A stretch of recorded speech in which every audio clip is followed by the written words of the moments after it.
Hi, this is Ned Siegfried from Siegfried and Jensen. As proud sponsors of BeliefCast, we hope you are inspired by Todd's weekly podcasts, which contain so many courageous stories of recovery and personal growth. Remember, it's not what happened in the past that matters, it's what happens in the future. We invite you all to work hard and be optimistic about your future. Enjoy today's podcast. Welcome back, everybody. This is Todd Sylvester with the Todd Inspires BeliefCast. Thank you for tuning in. As always, I love you guys. Thank you for believing in me and supporting this. It means the world, and it's because of you that we've got so many people now that are listening and downloading these episodes. It's helped so many people, and we just can't thank you enough for supporting this. I got to give a shout out to my sponsors, Maury Nutrition. They have a drink called Calm that helps people struggling with anxiety. And they're the official drink of the BeliefCast now, which is really cool. They're a great company. And Wasatch Recovery, Siegfried and Jensen, and Thread Wallets. All amazing companies doing great things in this community. And I can't thank them enough for sponsoring me and being a part of this great cause. So today we're joined by a very special person to me and my family, actually. Baylee Demars. Baylee, thank you for being here. Oh, Todd, thank you. We are kind of like family. We Right? go way back. Yeah, we go way back. Matter of fact, we just lived like one door away from each other. Yes. On Seagull Lily, right? Yep, Sandy, Utah. So I've known you from the time you were born, honestly, up until now, and we love your family. We really do, and I've always was so impressed with you. Just kind of the way you carried yourself, even as a young kid. And I think you know what I'm talking about. You were just something different about you. You weren't afraid to just speak your mind. You were always trying to be better. You're always trying to help people. It was, even just as a kid, I mean, you were inspiring me as an adult going, man, who is this girl? Right? Well, thank you. And you have seen into my personal family challenges. Sure. And, we'll talk about that. But I had just such fond memories at your house. I remember, when my parents maybe had to go to work early, I would walk over and your wife would do my hair for school. Yeah. And I remember being in your basement watching the news when September 11th happened. Like, that's a core memory for me. I remember that. You were there. Yeah. So we really do go way back. Yeah. I'm the same age as your son, Shayla. Yeah. And I, played with your girls and, you ended up moving, but you moved into the same neighborhood. So we stayed connected up until I left to go to college. Well, yeah. And then I've been, my family follows you on social media and you all the good things you're doing. You're married. Yeah. You got one on the way. Is that okay to say that? Oh, yeah. Yeah. I've got two little boys and finally a little girl coming. So life has changed. Congratulations. Thank you. Well, I want to give a little background. You currently hold the title of Miss Utah America. How cool is that? It still doesn't feel real to Really? hear you say that. Yeah. That is so amazing, right? You've competed in Nationals Miss America pageant this past August. You graduated with a bachelor's degree in dental hygiene and spent time serving in your church in Spain, where you became fluent in Spanish, right? You enjoy scuba diving. You've traveled to 21 countries around the world. You're married to the love of your life, McKay, and together you own six doors of real estate and have a goal to invest in more properties before turning 30. Yeah, I got one more year. So very ambitious, right? Again, there's a lot of other things that we could say, but I want to have you share those things with us. But why don't we start with tell our listeners a little bit about your childhood and growing up. Well, honestly, hearing you list off those things feels surreal because as I reflect on my childhood, if you would have told me at that time that I would accomplish those things, I would have had a hard time believing you. Yeah. And that's what this podcast is about is beliefs and what you believe about yourself. And so I'll talk about, how those beliefs have changed for me over the years, particularly about my own identity. Yeah. But so growing up, I was the only child for 8 years, 7.5 years. Yeah. And, that's when I became really close with your kids because I just longed for Yeah. a sibling. And, Right. and my parents struggled with fertility. Yeah. And, I didn't understand that as a kid, but now being a mother myself, I have so much more empathy for Yeah. the miscarriages. And, I actually was a twin and my parents lost my twin. And so that's given me a little more insight into what later happened, which is once my sister finally was born, they divorced about a year later. Yeah. And, that's their story, but I'm sure, there were so many things that played into that, the infertility, the personal struggles. Yeah. And so I was so grateful when I finally got that sister. Yeah. Well, I think the world of both your parents always have, and we, everyone goes through struggles, and it's tough to see people you care about struggle. And, you went, you obviously were there and seeing the struggles, and that's tough to watch. But at the same time, good people, as you well know. I want to talk a little bit. You were different. And what I mean by that is, and I say that as a compliment, as a child, like you were very I don't know, is faithful the word? I mean, you believe, maybe belief is the word. You had such a powerful belief. Like if I do this, this will happen. Talk a little bit about that. Well, thank you for acknowledging that. And I nod to agree because I believe that God gave me some gifts beyond my own power. Yeah. Because I needed it. Because, Yeah. I had to become so independent when my parents divorced because my mom ended up going back to work and school. So she left 7 a.m. I got home at 11 p.m. at night. And that was for years. And then I kind of took on that role of caretaker for my younger sister, who was so much younger than me. Yeah. And we, had babysitters from around the neighborhood from time to time. But at the end of the day, they relied on me a lot. And I ended up having to sacrifice a lot of my own identity, my own interests and goals to take care of my sister, which I think has contributed to my love of motherhood so much. Yeah, right. But, because I didn't have the confidence of developing skills and talents like my friends around me, I really relied a lot on the belief of who I was, which was, and my belief is a daughter of God. Yeah. Mm-hmm. And I think that I was placed in that neighborhood for a specific reason because the people I was around, both my age and the adults, really took me under their wing. And so that was my stability. Even when my parents, I was being tossed between 2 households multiple times a week. Right. And, my friends at school, had certain things to say about, broken families. And I just kind of felt like maybe there was something wrong with me.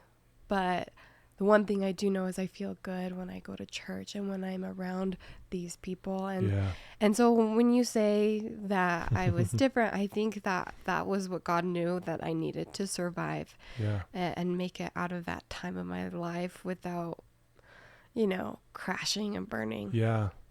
Well, yeah. And I think you're right. I think that makes a lot of sense. And I'm sure obviously you had your own struggles and your own challenges. How did you get through those moments? Maybe when you felt, like you said, you felt alone, especially before Oakley was born. And how did you deal with that? And how did you make it through it? Well, at the beginning, not in a great way. I was a kid, but I remember I just got so insecure, so insecure, especially, I didn't have any physical accomplishments and athleticism or anything like that. And I was decently smart in school, but I think, you become a teenager, and I became very critical of myself. I hated myself physically. I thought I was Really? the ugliest person. Yeah. Really? I hid behind, if you look back at pictures, I hid behind these really thick glasses. And I remember feeling like I was just blank without them. I was hiding, because Okay. I didn't feel like I had anything to offer. I could do well on a school test, and I could take care of my sister, but I'm like, what else? Yeah. And so I just felt like what I relied on was my dreams. I dreamt of one day shining in some way, and I was a terrible singer. I couldn't pick up instruments. I could not do well in sports, but I dreamt that I would, and I spent all my time just dreaming.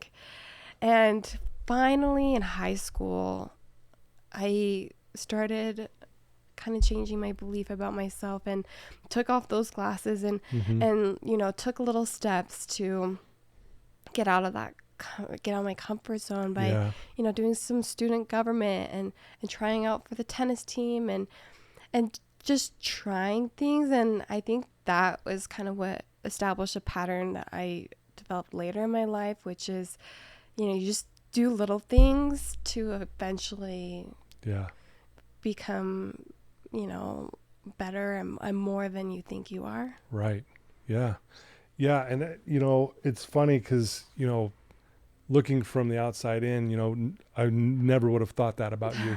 I thought, man, this is the most confident kid. And because again, you were very vocal. It felt like, at least, from what I witnessed, but I think you're right. I think all of us on some level, we pretend a lot of times that everything's fine, but inside we're going, oh, right. Yes, we all do. And I think it's pretty common for obviously kids, especially, but then you have other challenges you throw in there. But boy, you sure really prevailed, and you're a very driven person. We mentioned obviously you're Miss Utah America 2023. How did that all start playing a part, and how has your challenges that you've been through helped you in that area? Yeah, it has everything to do with it because like I said, I did not think much of myself, but I dreamt. And so my senior year, I entered the Miss Sandy pageant because I had seen people I really admire do that and have a chance to shine. And I went to a few rehearsals and they said, okay, so what's your talent? And then, deer in headlights. I'm like, here we go again. Yeah. Here I am not measuring up. I don't have anything to offer. Like, what worth do I have? Yeah. And so I dropped out. And, and I should mention in the meantime, my parents have been divorced for several years about that point. Right. And I don't need to go into their personal details, but I will acknowledge the reality it had on me, which is that my mom started to, develop habits and turn to things that were addictive, which is something that you know very much about. Yeah. And the effects that has on loved ones. And they don't intend to hurt anyone else, but it becomes very harmful. Yeah. And so, that relationship with my mom became not only non-existent, but became very harmful. Sure. And so, I had a transition from high school to college kind of on my own.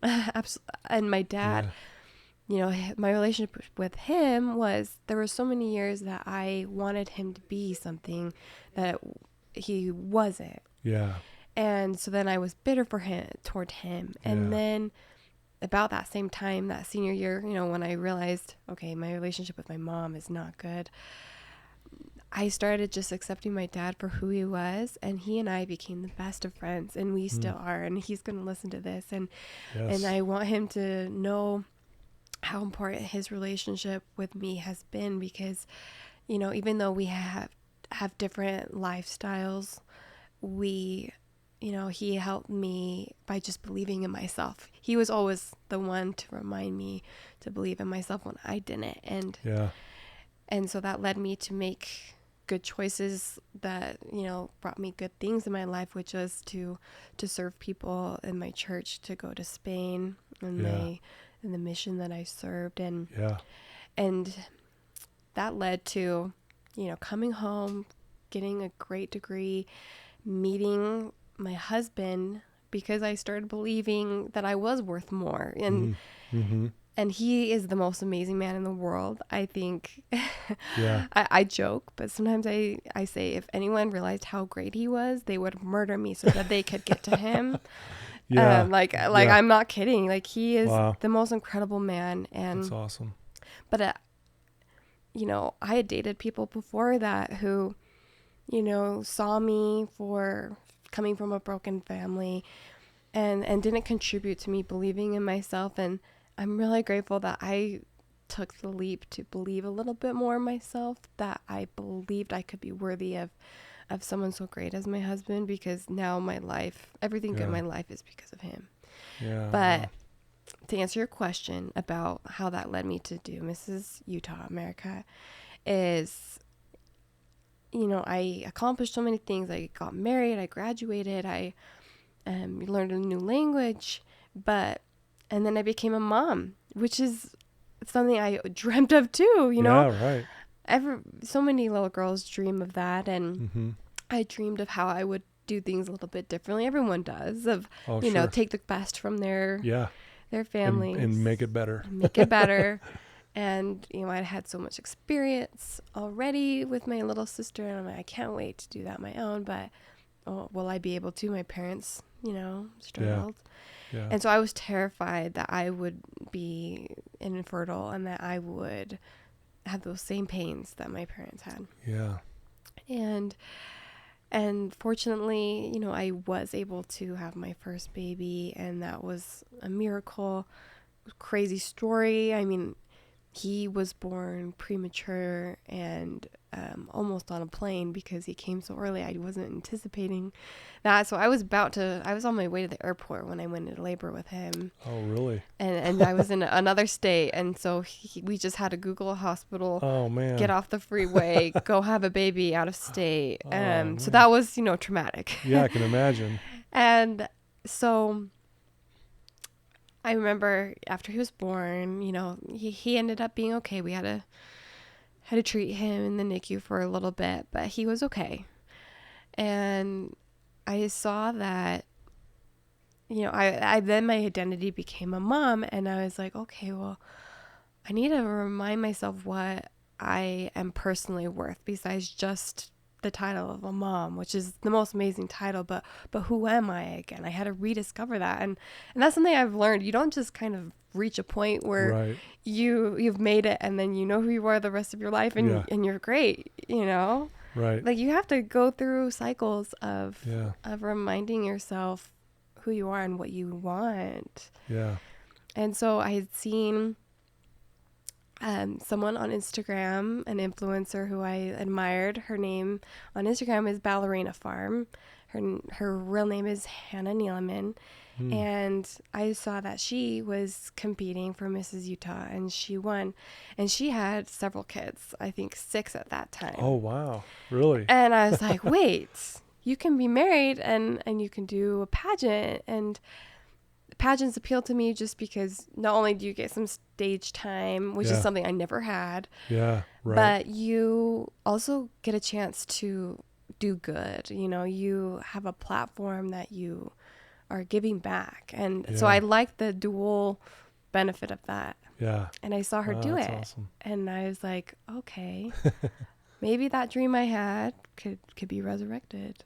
Wow. Very cool.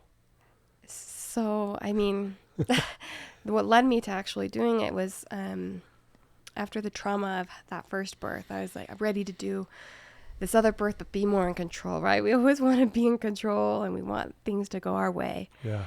So we were able to get pregnant again. And I was so excited, dreaming again, like I always do, just dreaming of that new baby.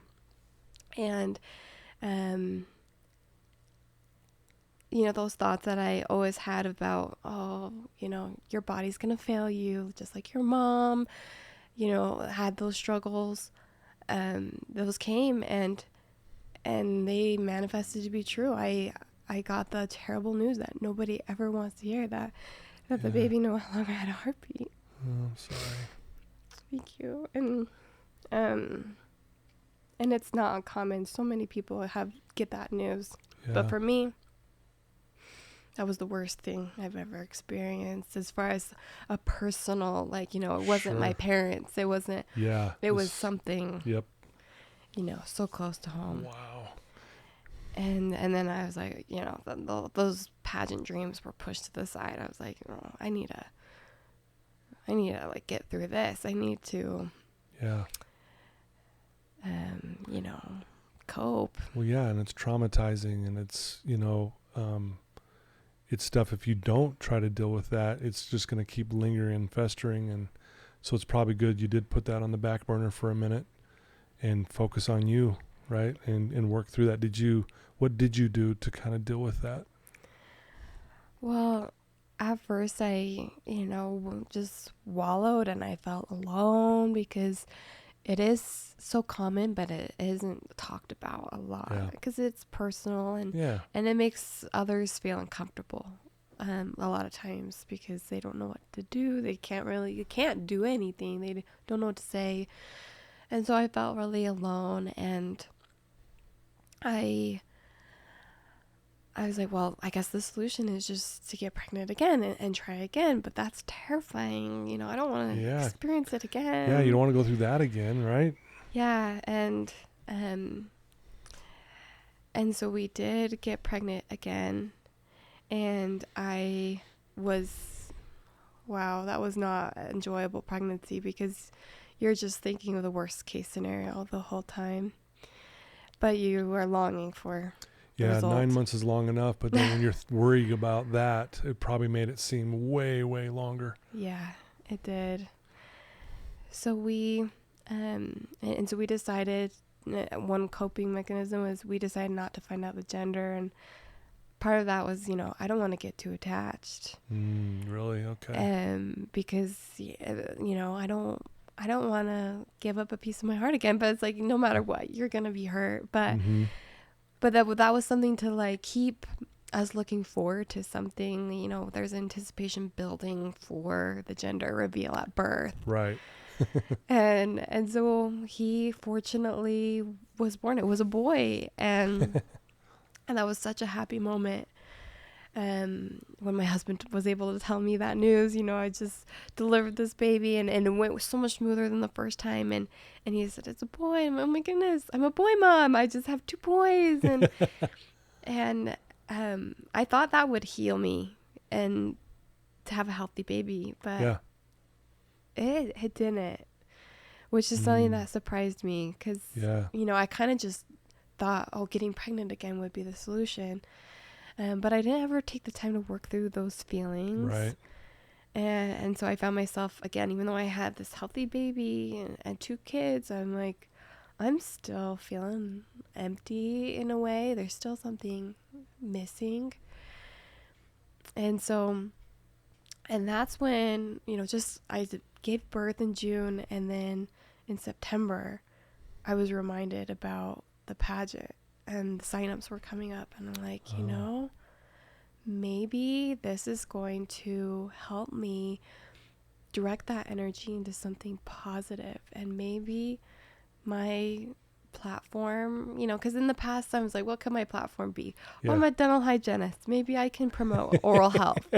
But that was like not calling my heart, I'm like, that doesn't quite have the oomph to it, right? Yeah. I'm like telling people to floss, they're not going to love me for that. Totally. But I was like, you know what? I think there's more work to be done for people who experience what I just experienced. And so that's what really was like, okay, I'm not just doing this pageant to fulfill an old dream now. I'm doing it because I want to make things better for others. Make a difference, Is that what you called Before the Rainbow? Is that the platform? Yes. Is that the name of what you called it? Yeah, because of that, like, before you wait for that rainbow, you have to address the storm. You can't just hope that there's this Band-Aid to put over something and it'll make it all better, because, you still need to heal. Yeah. And so that's like my goal, is to just help people address that time period, because some people don't get a rainbow baby in the way that they want. but there's still healing that can be had. For sure. And so it's been really amazing, to pursue that goal. Yeah. So what do you do with this platform? Like, is it just, is it an educational, just trying to educate women through this, or is it giving them resources and where to get help, or all the above? Yeah, there are 3 things that I've been trying to drive home, which is community, compassion, and conversation. So, community is to, gather people who have experienced it. So like you, I tried to make a podcast, and it's been going really well, just connecting and trying to form that community when you don't know where or who else has experienced it. To, there's so much power in knowing you're not alone. Yeah. And hearing others' experiences and validating and getting their advice. And so that's one leg of it. And the other leg is conversation, just talking about it more, because like I had said, I didn't really know who had experienced it because it wasn't talked about. And so just being more open about it, and it, perhaps more in a public setting. Like, I took on the title when I signed up as Mrs. Vineyard, which is where I lived. Okay. And so the 6 months of preparation before the pageant, I was using to use my voice and talk about it and let people know that this happens, that it, is valid, and that doesn't need to be dismissed. We don't need to make people feel like they're being dramatic when they need to grieve. And then, and that the whole goal is to develop more compassion, because if people feel compassion when they go through something, any trial, and this one in particular, which is losing a pregnancy or an infant, then that goes so far. Right. Yeah. Compassion's huge, because, and then I think where you feel the compassion, like you mentioned, is when you're actually communicating with someone, talking to someone who's been through what you've been through, right? How powerful that connection can be, right? Mm-hmm. Absolutely. And I love that you're doing that, because I think you saw a void in that, because you said it's so personal that a lot of people don't talk about it. Right. So I think that's great, and it's great that you're doing a podcast. Yeah, how's that been going? It's so good. Yeah. I mean, like I've heard you say in the past, it's not about you as the host what makes it great.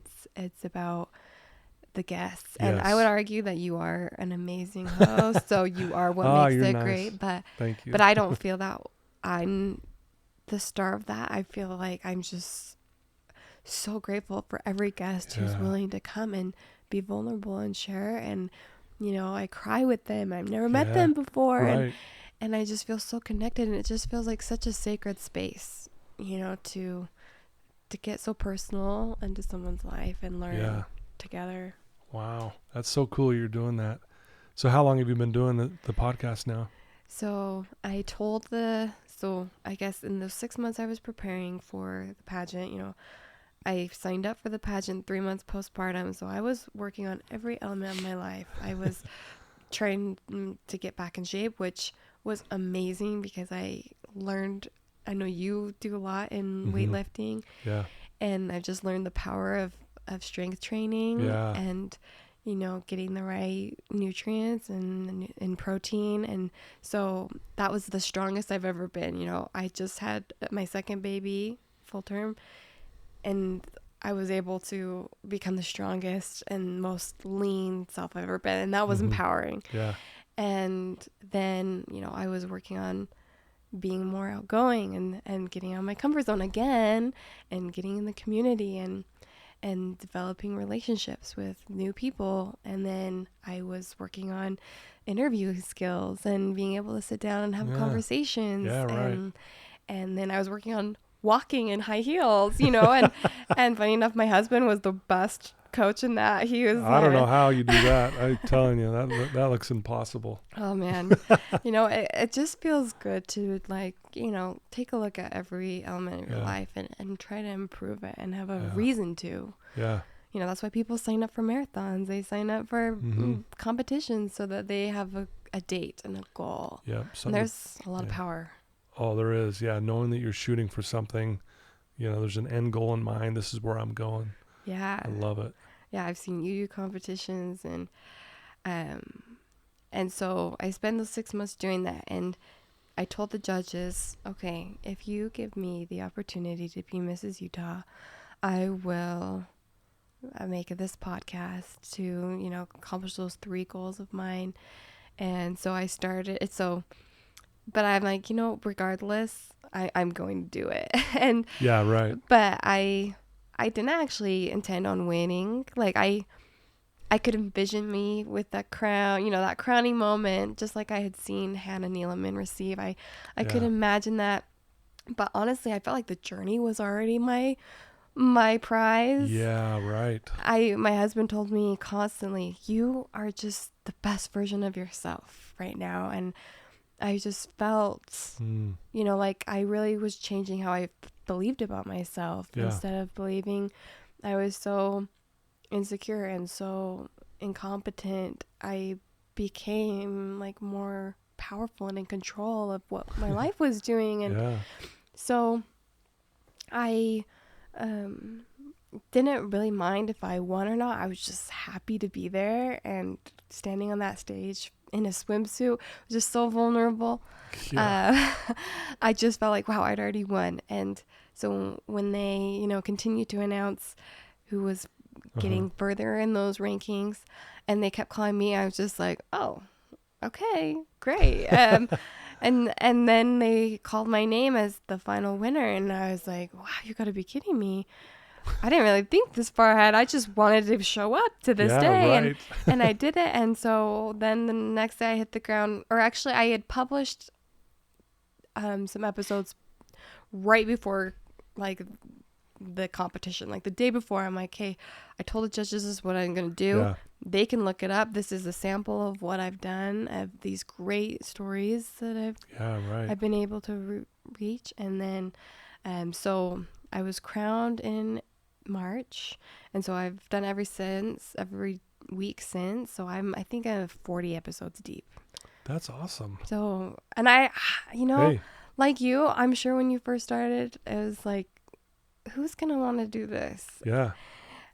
Who's going to listen to this? Yeah. I had one listener, it was my wife at the beginning. Yeah. Hey, thanks for listening. Yeah, Appreciate exactly. it. and so with each and every one, I'm just like so grateful that they're giving this a chance. And it's called the Butterfly Broadcast. So basically, I, like you, just want people to tell their story of growth from being a caterpillar when life was relatively normal to the chrysalis phase when it's ooey gooey, messy, dark, scary, and then when you come out on the other side and you're different and you're a butterfly, and butterflies don't see their own wings, so sometimes you don't see all the growth that you've had and the beauty and the changes you've made, but you're different. And that's just what I love to highlight in other people, because I've seen that butterfly pattern repeat in my life at different circumstances, and particularly with the child loss. And so it's been really neat to hear others, transform. And it's probably also very healing for you at the same time, right? Yes. Because when I'm sitting here interviewing guests and stuff, and like even today, it's like, this is like, I'm the one winning here. Yes. Like, this is amazing to be able to sit here with you and just to see where you've come from, the things you've been through, both good or bad, or negative or positive, or whatever, however you want to look at it, but that you have been through some difficult times so you can be in a position to make a difference. Right, exactly. And I mean, 40 episodes is no joke. I heard a statistic a while ago that, there's a lot of podcasts out there, right? And less than 1% of them get to 100 episodes. Mm-hmm. So you're almost halfway there. Wow. And that's awesome. So stick with it, because I remember, I'll never forget, I was about episode 60, and I'm going, man, am I going to keep doing this? Like, how can I do more? I mean, 60, that's 60 people. Yeah. You think that's, you know what I mean? And I'm like, yeah, I'm going to fight through this. And I had people saying, yeah, keep going. And it was interesting. After I hit the 100 mark, it almost feels like this, topple effect. Things have just kind of snowballed from there. So stick with it. I'm going to tell you, because you'll have these thoughts of, do I want it? No, keep going. Well, I'm glad you kept going, because you're, 300 and plus, Yeah, almost 400 Yeah, deep. 360 almost or something like that. But yeah, it blows my mind that I'm at 360 and I just post one a week. I don't try to go crazy. Yeah. But again, back to what you're doing is these stories need to be heard, and the more you're getting them out there, pretty soon you're going to have, you'll be like booked out with guests till, for 6 months. You'll be like, oh my goodness. Yeah. Like you. It's crazy. Yeah. But I just, all I did was I was just consistent. That was it. I don't know. Yeah. And then I bring on great people like you. Seriously, like really, that's what it is.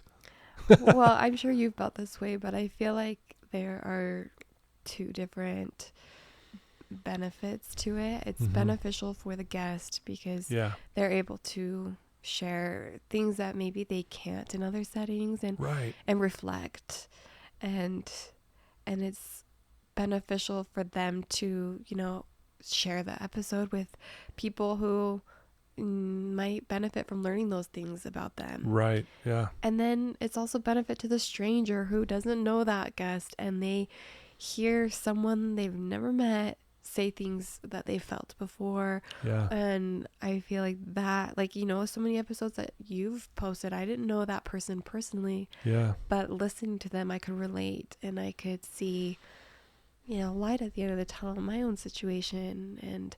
And so I just think that's what's so neat about this style of podcasting. Yeah. No, it's so good. I'm glad you're doing that. What other plans do you have besides, got this podcast going, your Miss Utah America, you have children now, you got one on the way. Where do you see yourself, like maybe a few years from now? Like, what other big plans do you have in your mind? Oh man, it's hard to think past tomorrow sometimes, but the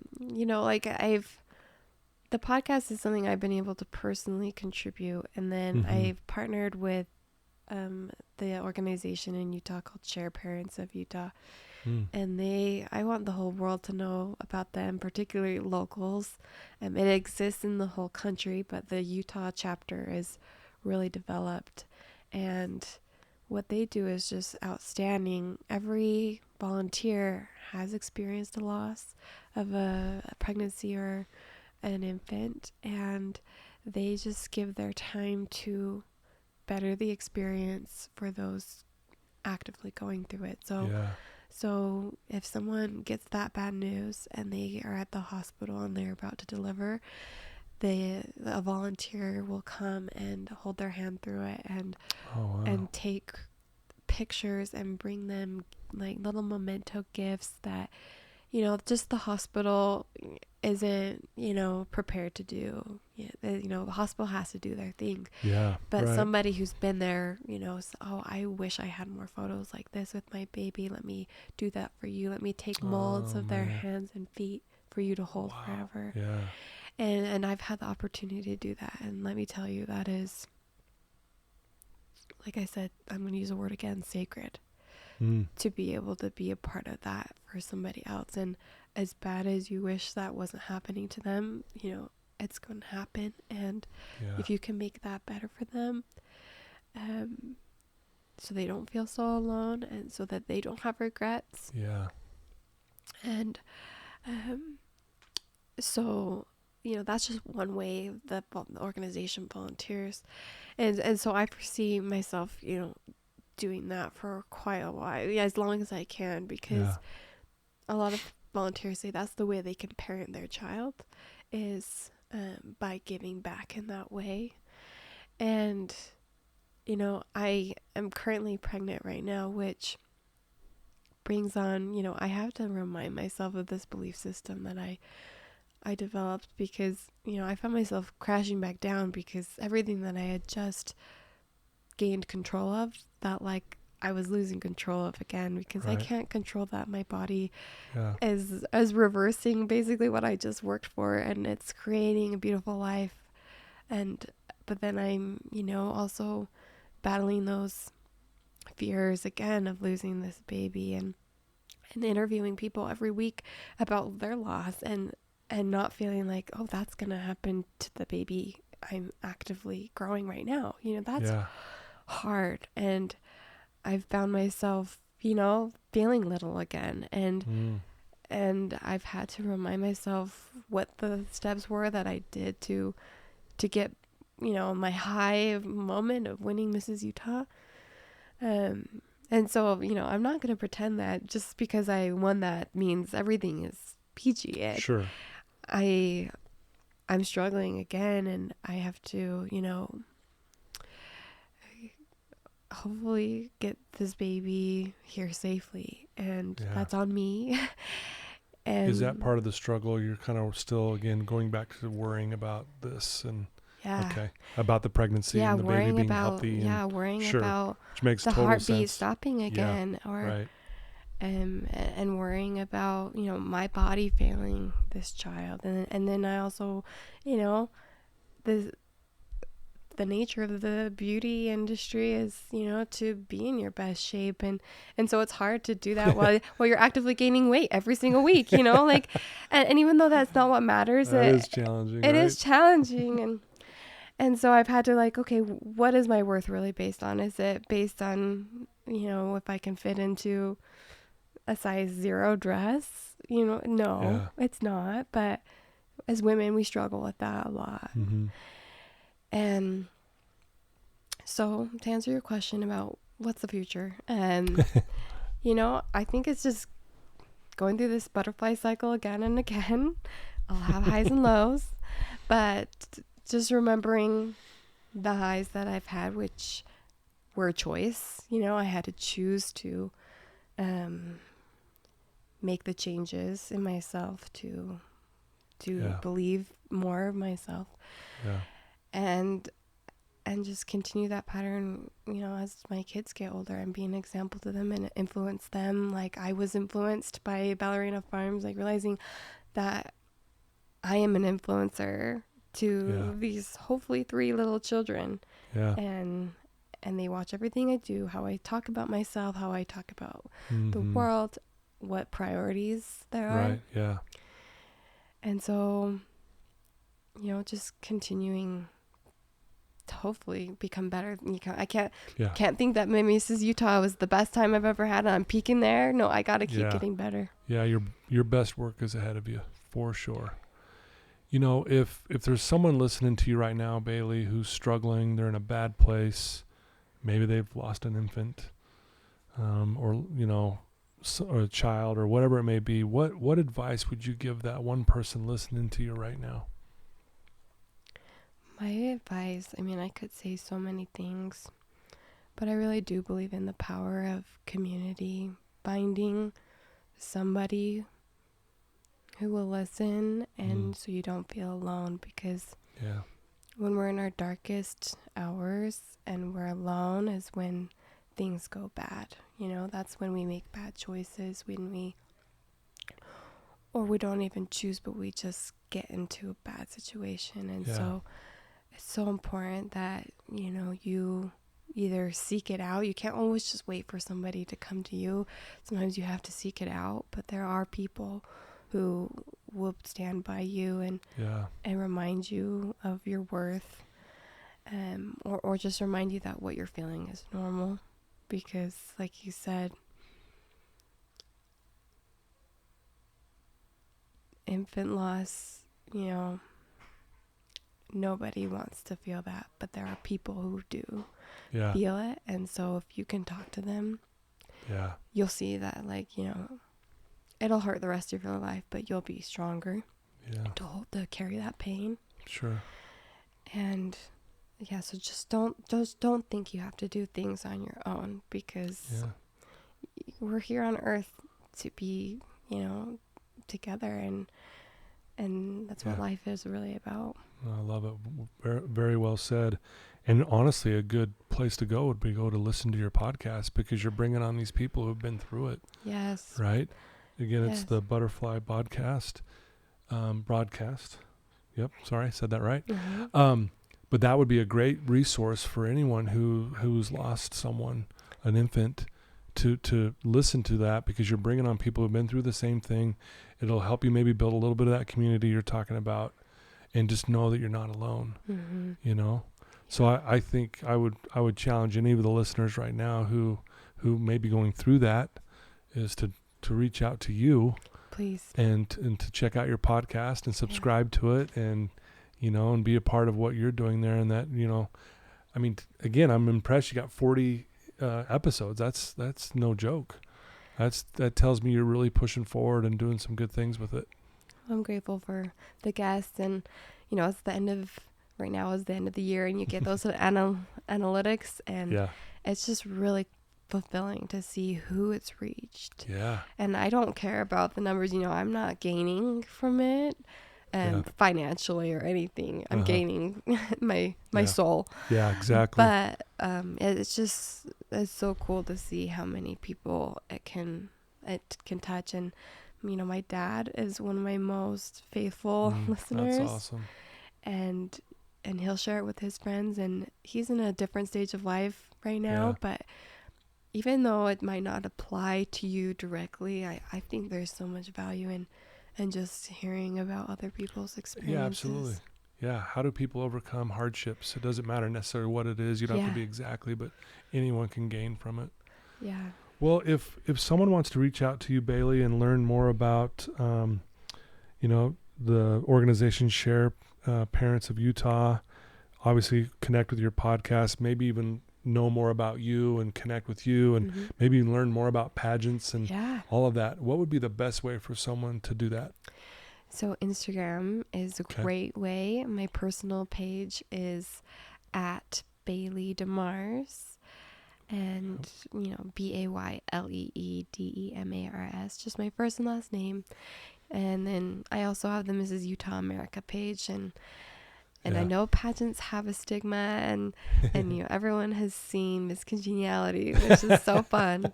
But I would challenge someone, particularly women who are in this stage of life, to seek it out, because it honestly was the catalyst to so much growth in my life. For sure. That it's not just a superficial thing about tiaras and hairspray. It really changed me.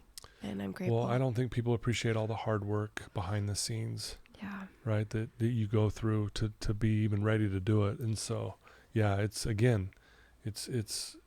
very growing and life challenging process that you went through. Yeah. And all the women who've done it with me will tell you that too. For sure. Well, it's very impressive. I've always been impressed with you, Baylee. Still am. Ditto. I love your family, so shout out to them. Hope they're doing okay if they're struggling. We love you and we care about you. I can't thank you enough. I mean, you are the easiest person to talk to. Like, seriously, that literally felt like 5 minutes. I know. But I can't thank you enough to being here, and I'm glad we connected again and reached out, and I'm excited for what you're doing, and I'll do my best to help promote what you're doing. Thank you. And I'll put the links, like I said, to all your stuff in the show notes, so people will be able to get right to it, when they listen to this. And so thank you, Baylee, for being who you are and making a difference in this world. It's really cool to watch. Well, thank you for providing a platform for people to reflect upon those changes and be inspired to do more. Absolutely. Well, there you go, folks. Baylee Demars, reach out to her, check out all the good things she's doing. If you know of someone or yourself have lost an infant, especially, go check out her podcast. It's the Butterfly Broadcast. Check that out and subscribe to it. You'll be inspired. Baylee is the real deal. She truly is. She really practices what she preaches, and I've always been impressed with her, as you well know, through this podcast. I've said a lot about that. But thank you for tuning in. I love you guys. Thanks for supporting me in this cause. It means more to me than I can even express in words. Thank you to my sponsors. And Baylee, one last thank you to you. You are the best. Thanks for being here. Thanks, Todd. Okay, till next time, everyone. Take care.